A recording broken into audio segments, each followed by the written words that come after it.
안녕하세요.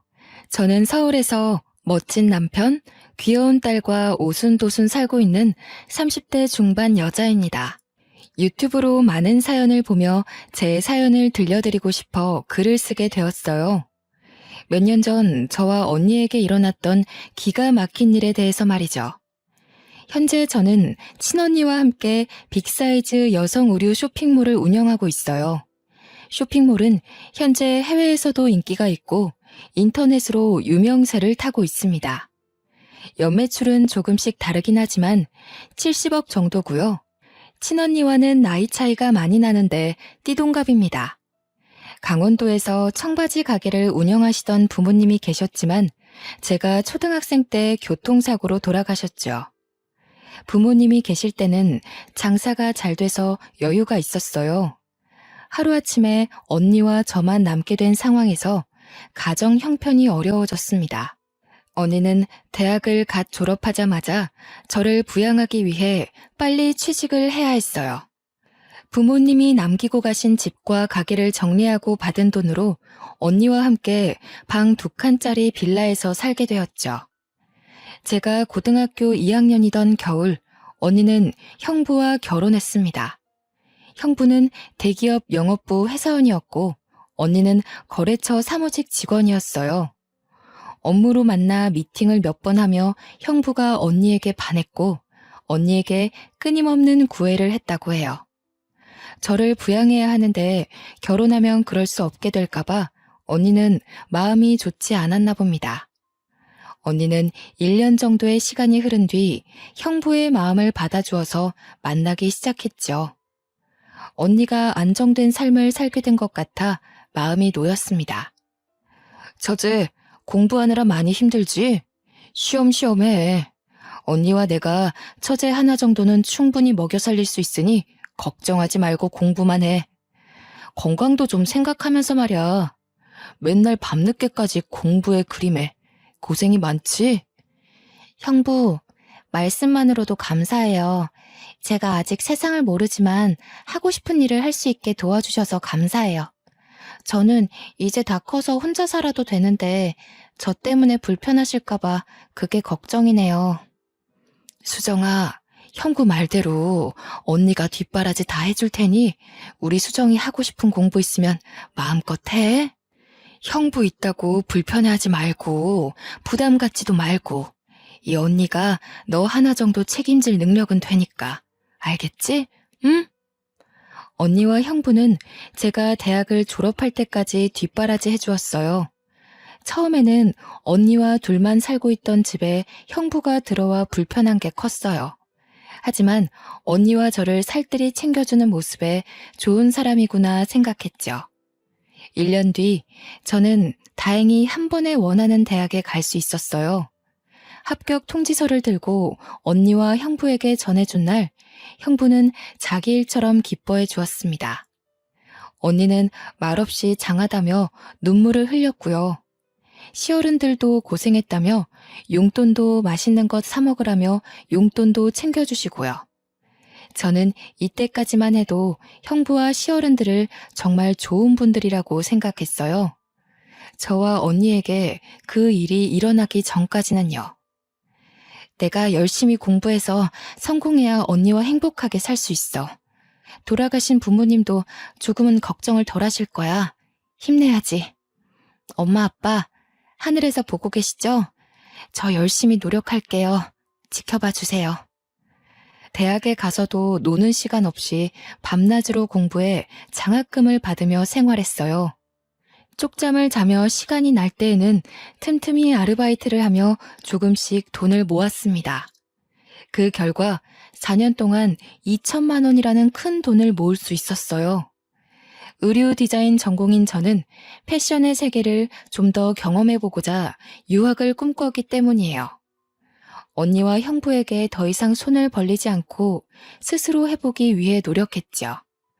언니, 나 프랑스로 유학을 가고 싶어. 좋은 대학을 나왔다고 해서 세상에 보이는 게 전부가 아닌 것 같아. 사실 내가 공부하면서 틈틈이 모아놓은 돈이 있거든. 이 돈으로 시작은 할 수 있을 거야. 언니가 내 걱정은 많이 하겠지만 나도 성인이고 독립할 나이가 된 것 같아. 너가 원해서 하는 거라면 말리지 않겠다마는 언제든지 힘들면 돌아와도 돼. 언니는 늘 여기 있다는 걸 알아도 너 혼자 타지에 보내는 게 걱정이긴 하다만 믿고 보내는 거니까 사고 치면 안 된다. 알겠지? 아이 참 언니도. 나 이제 대학 졸업한 엄연한 성인이라고. 하늘에 계신 부모님 부끄럽지 않게 최선을 다해서 배우고 올 테니까 기다려줘. 멋지게 변신해서 돌아올게. 기대해. 그렇게 언니와 처음으로 떨어져서 살게 되었어요. 걱정하는 언니와 형부를 뒤로하고 3년이라는 시간 동안 프랑스로 유학을 떠나게 되었습니다. 홀로 타지에서 유학 생활을 하며 되지도 않는 언어를 구사하며 온갖 굳은 일을 마다하지 않았죠. 패스트푸드점, 카페 등 할 수 있는 일은 닥치는 대로 했고요. 당시 프랑스에서는 동양인에 대한 인식이 별로 좋지 않았어요. 단지 저를 돈 벌러 온 황인종이라고 차별할 뿐이었습니다. 매일 밤을 서러워서 눈물을 흘리며 지새우기 일쑤였죠. 한국에 있는 언니와 형부, 돌아가신 부모님을 생각하며 이악 물고 버텨냈습니다. 그러다 우연히 좋은 기회로 유명한 파다라는 의류회사에 입사하게 되었어요. 파트타임 디자인 보조였지만 재단하고 남은 천 조각들과 쓰레기를 처리하는 게 제 일이었죠. 버리는 경우가 대부분이라 쓸만하겠다 생각해서 천 조각들을 열심히 모았습니다. 홀로 기숙사에서 외로움을 느낄 때면 모아놓은 천 조각들로 손바느질을 하며 옷을 만들곤 했어요. 천 조각의 모양이 제각각이었지만 나름의 감각이 있었기에 제가 만든 옷은 봐줄만 했습니다. 프랑스는 물가가 비싸기 때문에 제 월급으로 연습 삼아 천을 살 형편이 안 됐거든요. 그렇게 야심한 시각 홀로 청소를 끝내고 여느 때처럼 천 조각을 모으고 있었습니다. 늦은 밤 아무도 없는 사무실에 잠시 앉아 옷을 만드는 시간이 유일한 낙이었거든요. 제가 혼자 마네킹을 만져볼 수 있는 값진 시간이었습니다. 제가 천 조각을 이용해 만든 옷이 완성될 쯤이면 마네킹에 씌워보기도 했어요. 마치 제가 디자이너가 된 것 같아 뿌듯해하며 혼자 감상에 젖어 있고는 했습니다. 꿈에 한 발짝 다가간 느낌이랄까요? 한참을 만든 옷을 보며 심취해 있는데 갑자기 문을 두드리는 소리와 함께 한국말이 들려 저는 화들짝 놀랐어요. 낯선 타지에서 들려온 한국말이었기에 반가웠는지도 몰라요. 저에게 말을 건 사람은 다름 아닌 같은 회사에 근무하는 디자인 팀장님이셨습니다. 안녕하세요. 야근하고 퇴근하려는데 밤늦게까지 사무실에 불이 켜져 있어서요. 이 시간까지 퇴근도 안 하고 뭐 하시는 겁니까? 아, 안녕하세요. 저는 디자인팀에서 시간제 아르바이트를 하고 있는 김수정입니다. 정리를 하다가 시간이 남아서 잠시 있는다는 게 그만. 혼자 옷을 만들고 있었어요. 회사에서 방해가 됐다면 죄송해요. 죄송할 건 없고요. 디자인팀에서 이 시간까지 남아있는 경우는 별로 없는데 마침 불이 켜져 있어 들려봤습니다. 사실 근무하면서 몇 번 봤는데 같은 한국인이라서 말을 걸어보고 싶었어요. 아, 나는 김영준이라고 합니다. 저도 지금 퇴근하는 길인데 시간도 늦었으니 태워줄게요. 가요. 안 그러셔도 되는데 그럼 실례 좀 하겠습니다. 근데 팀장님은 왜 이렇게 늦게 퇴근하세요? 보통은 제가 제일 마지막에 퇴근하는데요. 저보다 늦게 나가시는 분은 처음이라서요. 많이 바쁘셨나 봐요. 직장 상사임에도 불구하고 먼 타지에서 만난 같은 한국인이라는 사실에 친근감이 들었어요. 홀로 타지 생활을 했다는 공감대가 생겨 다행이었습니다. 집으로 가는 차 안에서 어색하지만 많은 대화를 나누었어요. 팀장님은 저보다 6살 연상이셨고 고등학교를 졸업하자마자 프랑스로 건너오셨다고 했습니다. 팀장님은 저에게 타지에서 홀로 고생한다며 위로를 건넸고 언제든지 도움이 필요하면 연락하라고 했죠. 그렇게 저희는 서로 연락처를 주고받았습니다. 저는 알게 모르게 의지를 많이 하게 됐습니다. 홀로 타지에서 생활하며 사귄 유일한 친구였어요. 팀장님은 때로는 직장 상사로, 친근한 동네 오빠로 다가와 주었어요. 쉬는 날이 맞을 땐 식사도 하고 풍경이 좋은 곳에서 커피 한잔하며 자주 어울렸습니다. 아직 프랑스를 둘러볼 겨를이 없었던 저에게 구경도 시켜주고요. 시간이 흐를수록 서로에게 정이 많이 들고 점점 호감을 갖게 됐죠. 좋아하는 마음으로까지 번졌어요. 시간이 조금 흐르고 유학 생활을 한 지 1년 반쯤이 되었을 무렵이었습니다. 한국에서 모르는 번호로 연락이 왔는데 경기도의 한 보호시설이라고 하는 게 아니겠어요? 안녕하세요. 혹시 김은정님 동생분 연락처 맞으신가요? 은정 씨가 하도 말을 안 해서 겨우 연락했는데요. 지금 한국으로 귀국하기가 많이 어려운 상황이세요? 언니분이 건강이 많이 안 좋거든요. 필요하면 수술도 해야 할 것 같고요. 네, 제가 동생이 맞는데 혹시 언니한테 무슨 일이 생긴 건가요? 아, 혹시 이도진 씨라고 옆에 없나요? 김은정, 아니, 저희 형부인데요. 언니가 병원에 안 있고 왜 보호시설에 있어요? 언니가 어떻게 안 좋은 건가요? 언니 좀 바꿔주세요. 받아야 할 검사도 많고 지금 치료 중이라 연락이 불가능해요. 혼자 병원에 와서 몇 가지 검사를 했는데 아직 더 남은 모양이에요.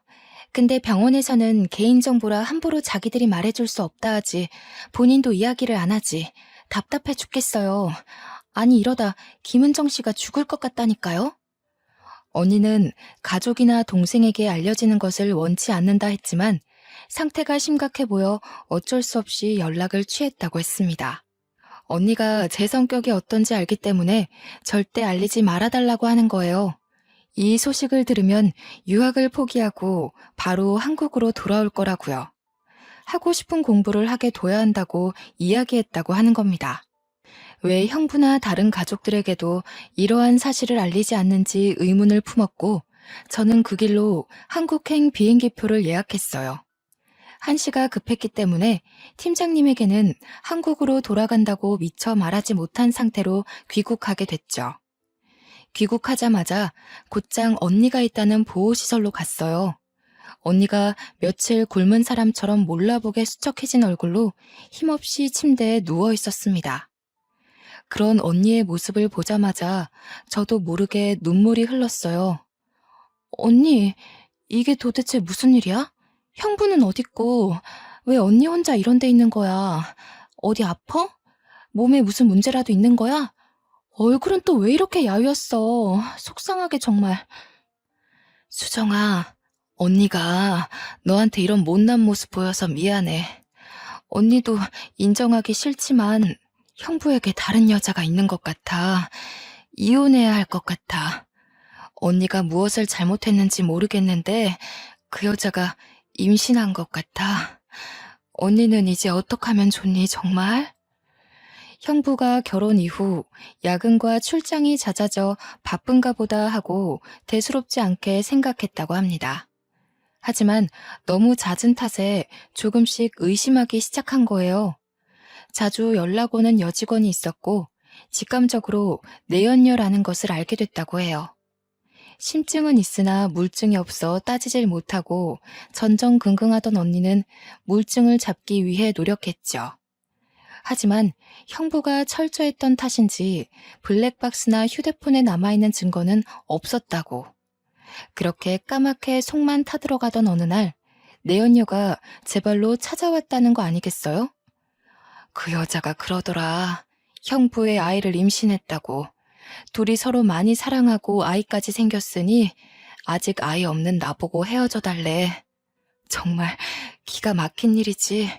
결혼한 지 얼마나 됐다고. 만난 지도 이미 2년이 넘었다더라. 언니는 그걸 그냥 가만히 뒀어? 듣기만 했냐고. 바보같이 왜 그러고 있는 거야? 형부나 시어른들한테는 알렸어? 그 여자랑 형부 어디 있어? 내가 찾아가서 머리채를 잡던지 해야겠어. 빨리 말해. 나라고 왜 안 그러고 싶었겠니? 그래서 그 길로 시부모님한테 가서 말씀을 드렸어. 그런데 오히려 나를 혼내더라. 여자가 내조를 잘해야 그런 일이 없지 않냐면서 남자가 한 번쯤은 밖으로 돌 수 있는 거라고. 내가 몸이 약해 아이를 못 가진다고 쓸모없다고 이야기를 하셨어. 더 이상 내가 할 수 있는 건 없겠더라. 내연녀가 찾아온 뒤 언니는 바로 시어른들께 알렸으나 오히려 언니가 혼났다고 하는 거예요. 알고 보니 그 여자는 회사 사장의 조카였고 상당히 부유한 집안이었거든요. 가진 게 별로 없던 언니가 시집 온 것이 탐탁지 않았던 시어른들은 오히려 언니를 나무라며 의처증 환자로 몰아 내쫓았다고 합니다. 저를 뒷바라지해 준 것을 빌미로 이혼해주지 않으면 가만두지 않겠다고 협박까지 하면서요. 그렇다고 어떻게 사람이 사람한테 쓸모없다는 모진 말을 할 수 있을까요? 언니는 혹시라도 저에게 해코지를 할까봐 할 말도 못했다고 했습니다. 가진 것 하나 없이 떠돌다 보호시설로 입소한 거였어요. 너무 기가 막히고 황당한 사실에 그저 어이가 없었습니다. 그 길로 시어른들과 형부를 찾아가고 싶었지만 언니를 먼저 치료해야 했어요. 언니는 몸이 많이 쇠약해져 있는 상태라 탈수 증세가 심하게 오고 염증 수치가 많이 높았습니다. 여러 가지 검사를 하니 자궁 쪽에 문제가 생겨 정밀 검사를 받았죠. 앞으로 임신 가능성이 희박하다는 결과를 들었어요. 아이를 좋아하던 언니였는데 애써 저에게 아무렇지 않은 척 하더라고요. 그런데 언니가 새벽에 일어나 제가 깰까봐 혼자 소리도 없이 우는 모습을 우연히 보고 저는 가슴이 찢어지는 줄 알았습니다. 아무쪼록 유학 시절 틈틈이 모은 돈으로 언니의 치료를 무사히 마칠 수 있었습니다. 언니를 보호시설에서 퇴소시키고 가격이 싼 오피스텔을 얻어 함께 살게 되었습니다. 생계를 위해 바로 일을 시작해야 했기에 구직 활동을 하던 중 강남의 어느 옷가게에 취직을 했어요. 원래 꿈꾸던 의류 디자인과는 거리가 먼 매장 관리직이지만 당장 먹고 사는데 급급했죠. 일을 시작함과 동시에 언니는 형부와 이혼 준비를 했습니다.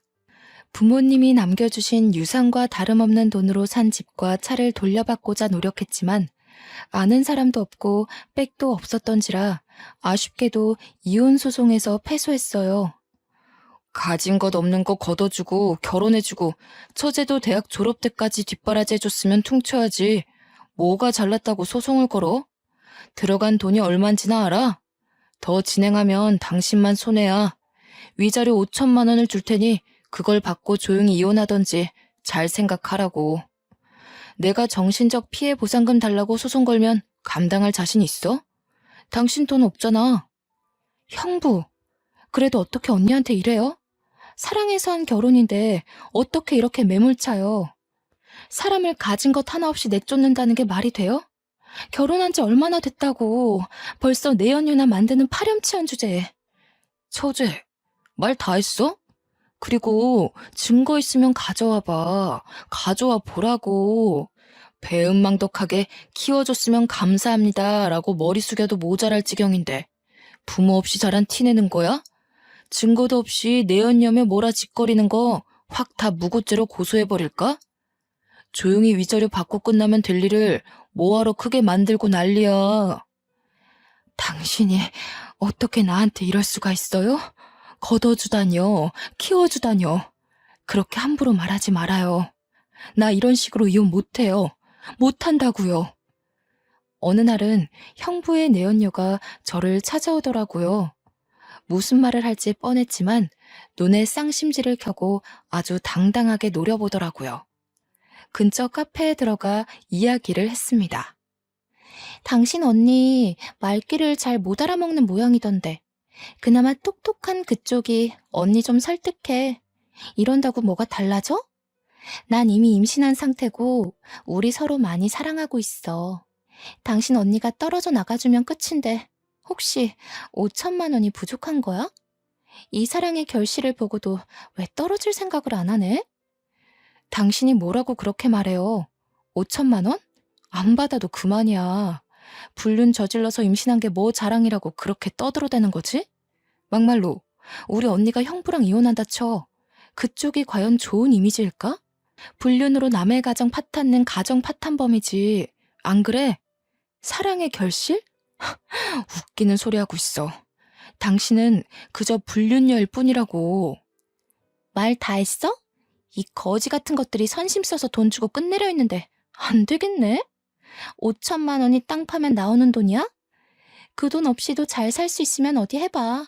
거지처럼 살던 거 우리 오빠 돈으로 키워줬더니 은혜도 못 갚고 말이야. 이래서 부모 없는 것들이 배운 게 없어서 이 모양이야.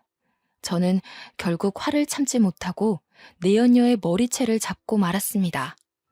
저를 욕하는 것은 괜찮지만 언니와 돌아가신 부모님을 모욕하는 것을 참을 수 없었어요. 그 여자가 임신한 상태이던 말던 저한테는 중요한 게 아니었습니다. 그 순간만큼은 이 여자를 반쯤 죽여놔야겠다는 생각뿐이었어요. 저한테 머리채 뜯기던 그 여자도 미친 듯이 발버둥치며 제 얼굴을 긁기 시작했습니다. 카페 직원이 경찰에 신고해서 파출소로 끌려간 뒤에야 마무리가 되었습니다. 파출소로 언니와 시어른들이 오셨어요. 그 여자는 합의는 없다며 뱃속의 아기가 잘못되면 우리는 살인자라고 고래고래 소리를 질렀습니다. 형부는 자신의 커리어에 흠집이 나기 싫었는지 조용히 합의하자 했습니다. 더욱 기가 막힌 것은 이혼이 확정된 것도 아닌데 시어른들은 이미 그 여자를 며느리 취급하고 있었습니다. 아니, 너는 동생 간수를 도대체 어떻게 하는 거야? 홀몸도 아닌 사람을 어떻게 이렇게 함부로 대할 수가 있어? 뱃속에 우리 손주 잘못되면 네가 책임질 거냐? 부모 없이 자라서 부족한 게 많은가? 조용히 합의해. 그러게, 내가 5천만 원 위자료 받고 조용히 합의하랬잖아. 도대체 왜 이러는 거야? 처제는 왜 이렇게 막무가내고. 마지막 기회야. 조용히 합의해. 위자료는 바로 보내줄 테니. 저 여자가 먼저 돌아가신 부모님, 우리 언니 모욕했다고요. 저 여자가 임신한 게 내 알바야 뭐야?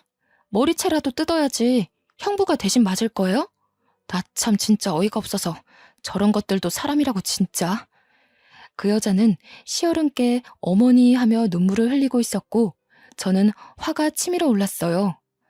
언니는 묵묵히 생각에 잠긴 듯 보였고요. 선택은 오로지 언니의 몫이었어요. 혹시라도 저에게 또 해코지를 할까봐 두려워하던 언니는 결국 5천만 원을 받고 이혼에 합의했습니다. 힘든 시기를 지냈던 언니는 마지막으로 신혼집에서 짐을 정리하고 온다며 떠났어요.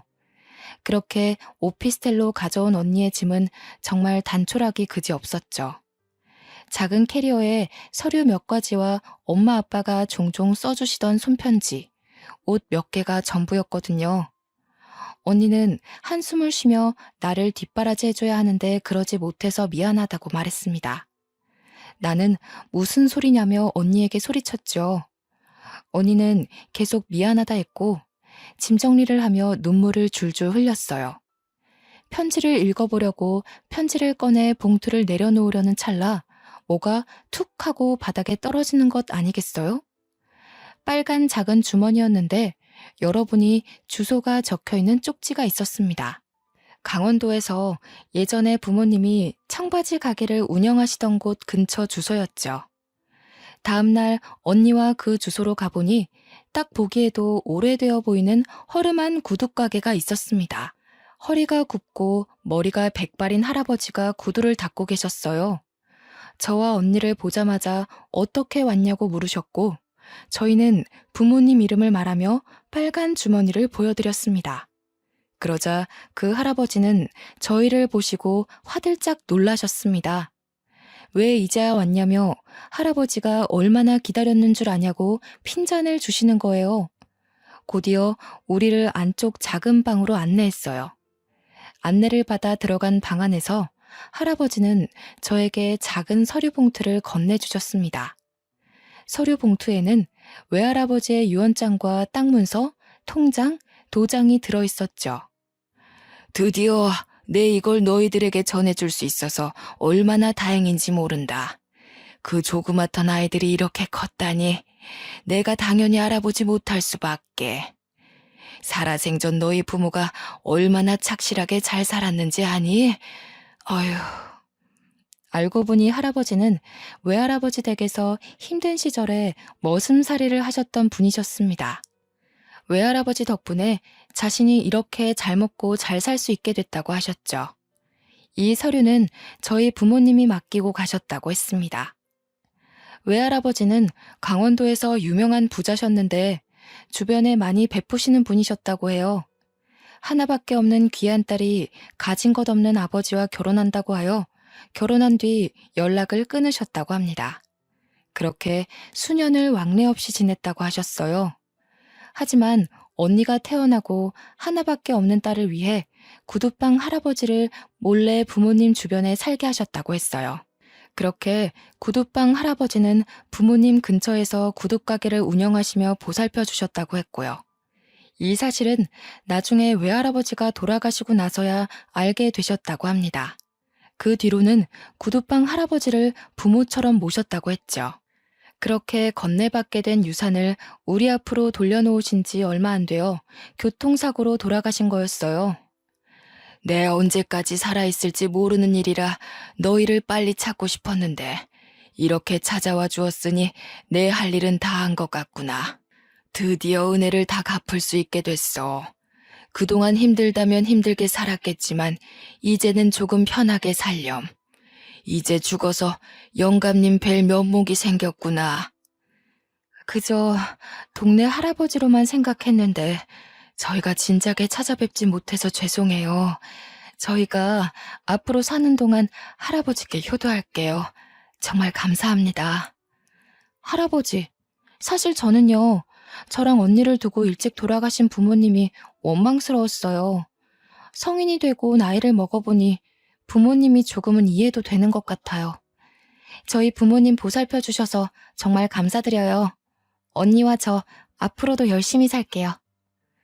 언니와 저는 부모님이 남겨주신 유산으로 의류 쇼핑몰 사업을 시작하기로 했습니다.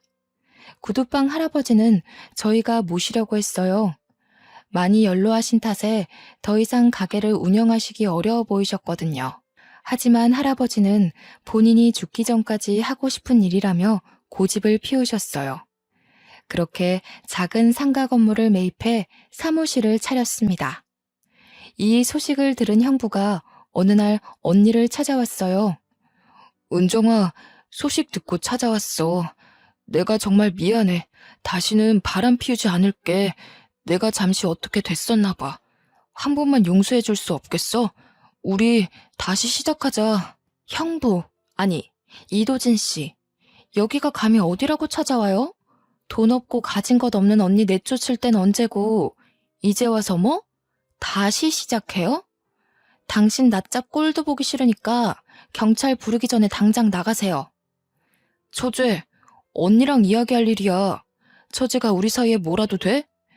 내가 잠시 바람을 피운 것은 맞지만 잘못했다고 이렇게 사과하잖아. 그리고 부부 일은 부부가 해결해야지. 처제는 가만히 있어. 은정아, 대화 좀 하자. 이도진 씨, 나는 당신과 할 이야기가 없어요. 우리 이미 이혼한 사이 아닌가요? 위자료 받고 깔끔하게 끝낸 사이요. 원하면 위자료 돌려드릴게요. 가진 것 없던 제가 비참히 쫓겨났을 때 그 심정 당신은 알지 못할 거예요. 다시는 볼 일 없었으면 좋겠네요. 며칠 뒤에는 시어른들까지 찾아왔었습니다. 검은 속이 훤히 들여다 보였지만 저희는 문 앞에 소금까지 뿌려가며 매몰차게 대했습니다. 적반하장도 유분수라는 말이 있죠. 제가 거래처에 볼 일이 있어 언니를 혼자 남겨두고 외근을 다녀오던 길이었어요. 사무실이 엉망이 되어 있고 언니는 화가 난 표정으로 씩씩대며 앉아 있었어요. 저는 깜짝 놀라 언니에게 물었더니 그 사람들이 찾아와 돈을 달라고 하더래요. 키워주고 먹여주고 뒷바라지해줬는데 그 돈을 좀 돌려받아야겠다면서 말이죠. 내가 내 돈으로 너희 자매 먹여 살린 거나 다름없다. 어른이 이렇게까지 찾아왔으면 고개를 조아리고 알아서 행동해야지. 내 돈 내놔. 제가 왜 어머니께 돈을 드려야 되는지 모르겠네요. 저 걷어주신 거? 고맙다 쳐요. 이미 서로 합의하에 위자료까지 다 받고 헤어진 마당에 더 이상 뭐가 더 필요하죠? 남남된 지 오랜데 왜 이렇게까지 하시는 거예요? 그만 가주세요. 아이고, 그것이 남의 씨를 우리 집안이라고 감쪽같이 속였다. 돈이 많은 집안도 아니었고 정말 어디서 그런 꽃뱀에 속아서는. 아휴, 그러니 이제라도 너가 돈을 달란 말이다. 내 돈. 어머니, 제발 그만하세요. 여기 와서 이럴 게 아니라고요. 제가 설득해서 될 문제였으면 진작에 해결됐겠죠. 여기서 이러시면 저희만 곤란해요. 어서 나가요. 어서. 내가 못할 말 했더냐? 부모도 없는 것들 걷어서 먹여주고 재워줬잖냐. 그거 다 누구 돈이야? 내 돈이었어. 그런데 은혜를 이런 식으로 갚아? 돈을 달라고 하면 얌전히 줄 것이지 이제 와서 나 몰라라 한다 이거야? 이 배은망덕한 년. 그렇게 시어른은 언니의 머리채까지 잡으며 돈을 내놓으라고 하셨답니다. 형부와 경찰이 오고 나서야 진정이 됐고 이미 엉망이 된 사무실을 보며 언니 정신을 가다듬고 있던 거였어요. 그날 저녁 언니와 술 한잔하며 이야기했습니다. 알고 보니 언니와 이혼 후 형부는 내연녀와 함께 신혼집에서 살았다고 해요. 내연녀가 임신한 상태라고 하니 어른들은 그저 좋아 마냥 웃기만 하셨대요. 가진 건 많은 며느리니까요. 그러다 내연녀가 아이를 출산하고 나서 형부의 아이가 아니었다는 것을 알게 됐대요. 태어난 아이의 혈액형이 내연녀와 형부의 혈액형에서는 나올 수가 없는 거였죠.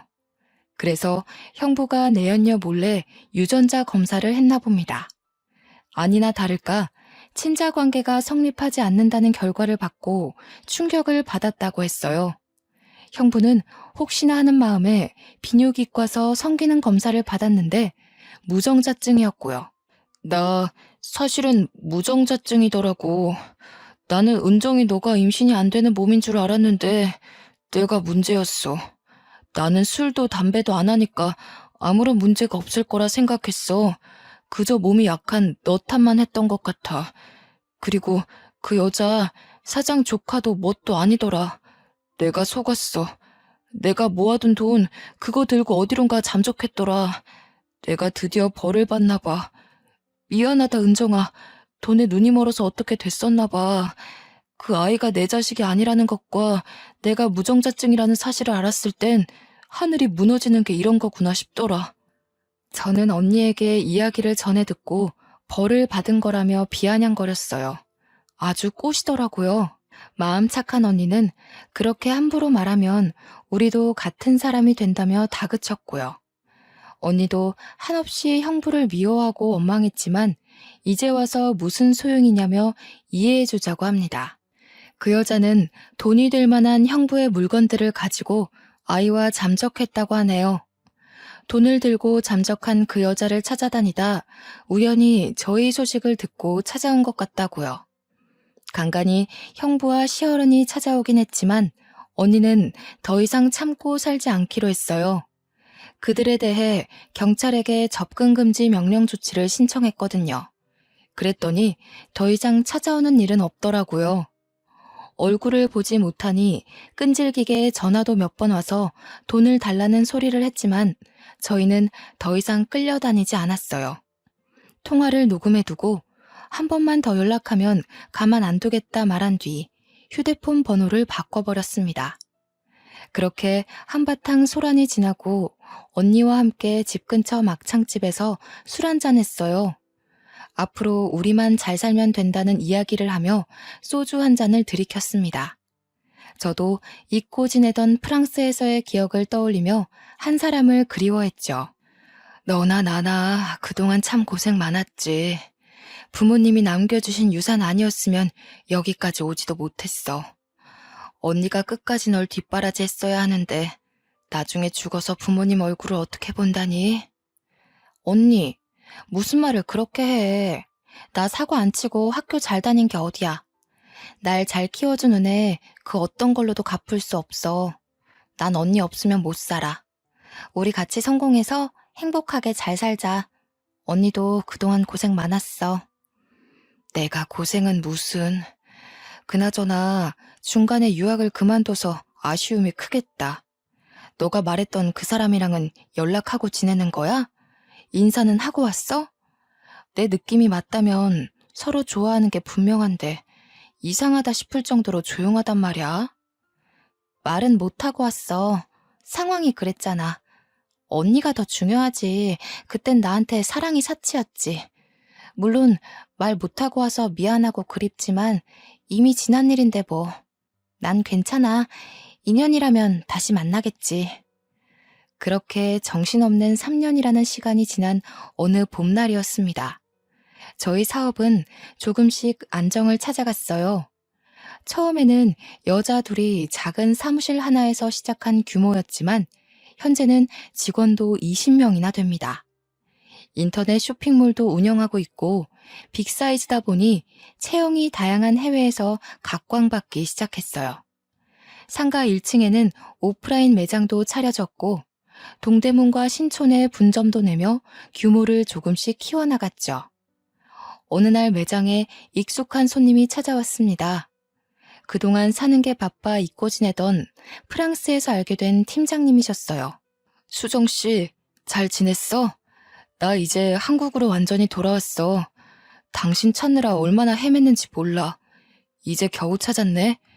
우리 커피 한 잔 할 수 있을까? 팀장님, 여기는 어떻게 알고 오셨어요? 그땐 정말 죄송했어요. 제 사정 때문에 팀장님께 미처 말씀도 못 드리고 급하게 오느라 정신이 없었네요. 많이 보고 싶었어요. 저 사람이 너가 말하던 그 팀장님이구나. 인물도 좋고 키도 훤칠하고 너가 반할만 하네. 안녕하세요. 수정이 언니 되는 사람이에요. 수정이한테 이야기 많이 들었어요. 둘이 나가서 차 한잔 해요. 팀장님은 제가 한국으로 떠난 뒤 저를 정말 많이 그리워하셨다고 합니다. 물론 아무 말 없이 떠난 저를 원망도 했었고요. 나중에 같이 아르바이트를 했던 동료에게 제 이야기를 전해 들었다고 했죠.